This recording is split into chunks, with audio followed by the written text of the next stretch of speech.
আপনি বলছেন, আপনারা বলেন না যে বউ কথা শোনে না, আপনাকে সম্মান করে না, আপনার পরিশ্রমের মূল্য দেয় না, কিন্তু আমরা সবসময় সেই মেয়েটিকেই দোষ দেন, স্ত্রীকেই দোষ দেন। কিন্তু এটা কি একবার ভেবে দেখেছেন যে মানে যে সে কেন সম্মান দেয় না? কেন সম্মান দেয় না? তবে শুনুন, সম্মান কিন্তু আদেশে আসে না, সম্মান আসে তার আচরণে, তার ব্যবহারে। স্ত্রীকে ভয় দেখিয়ে চুপ করানো যায়, হ্যাঁ, কিন্তু স্ত্রীকে মন জেতা যায় না স্ত্রীর। চুপ করানো যায় কিন্তু মন জেতা যায় না। হয়তো আপনি টাকা দেন কিন্তু তাকে সময় দেন না। টাকা দিলে কি সব কিছু হয়? তাকে সময় দেন, তার সাথে গল্প করুন, হ্যাঁ, তার সঙ্গে ভালো করুন, দেখুন সে আপনাকে করবে। সে সম্মান দেয় সেই স্বামীকে যার কাছে সে নিরাপদ। সত্যিই তাই।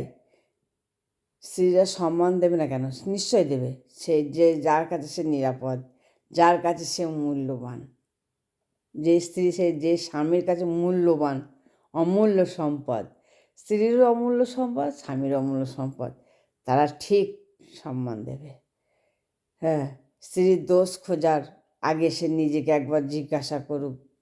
সবসময় স্ত্রীর দোষ খুঁজলে হয় না, নিজেকে আগে দেখতে হবে। হ্যাঁ, জিজ্ঞাসা করে দেখতে হবে যে সে শুধু দায়িত্বই পালন করছে, ঠিক দায়িত্ব পালন করছে। তাহলে দেখুন, সে যদি ঠিক দায়িত্ব পালন করে, নিশ্চয় তার স্ত্রী তাকে সম্মান অবশ্যই দেবে।